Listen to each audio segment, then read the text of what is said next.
Lawsuit in the works. Now, this is after the death of a comedy legend. And let's check in with Tony Zaza from CBS radio station 103.7 KVIL, tongue twister there, for a look at what's buzzing all around Hollywood. First, we hear Melissa Rivers has hired some lawyers to go after people connected to her mom's death.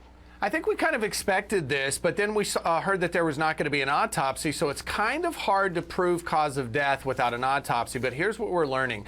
Melissa has retained a law firm, and apparently that firm has filed, and they're going to file against not only the clinic, but the doctors that were involved for medical malpractice and for wrongful death. Now, Melissa retained them on Tuesday. Letters have gone out. The suit won't actually be completely filed for about another month, but the letters are going out, went out yesterday to the doctors, the facility, telling them not to destroy any records, and they've also requested phone records and logs from the facility and their personal phone, because remember we heard about the selfie that was taken. I was going to bring that up, yeah. So that's part of the lawsuit, and so we'll see where this goes. Again, I don't know how they're going to prove it without an autopsy. It'll be based on witnesses, and we'll see if anybody actually opens her mouth.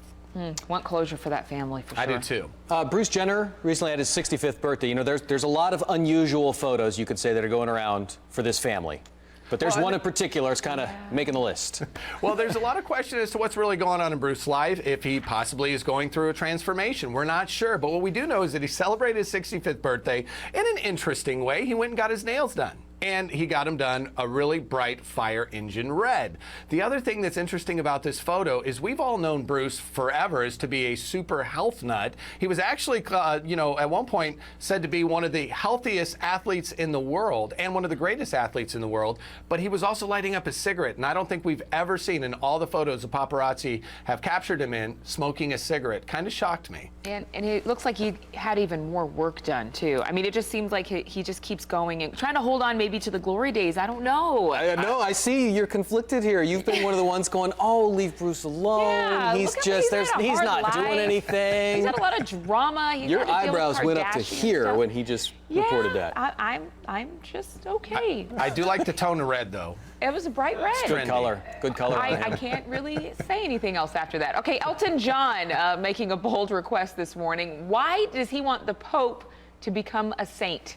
I love Elton John, hands down one of my favorites, and he is calling Pope Francis a hero. And this was at his Enduring Vision AIDS benefit, and he says it's because that Pope Francis is pushing the Catholic Church to accept gays in the Catholic Church at his annual AIDS benefit. But this is fantastic. He called the Pope courageous and fearless and asked everybody at his benefit to make this Pope a saint now, which I think is really, really cool. And I think Pope Francis is doing a lot of things in the Catholic Church that many popes prior to him wouldn't have even touched. So this is fantastic. Well, just coming from what we've heard from Pope Francis, he's a simple man. He probably is going to push back on the sainthood for at least a little bit. He just wants us all to love each other. He's so humble. He's so humble. All right. Thank you so much, Tony. We appreciate it. What's coming up after 7? Coming up this morning, guess what? We have got some more tickets that we're going to be giving away. Don't miss it, between 7 and 7:30 to see Tove Lo VIP in the Toyota Performance Showroom. Oh, with you, it's always VIP, Zaza. That's how I roll. Thank you. Thanks, Tony. Bye, guys.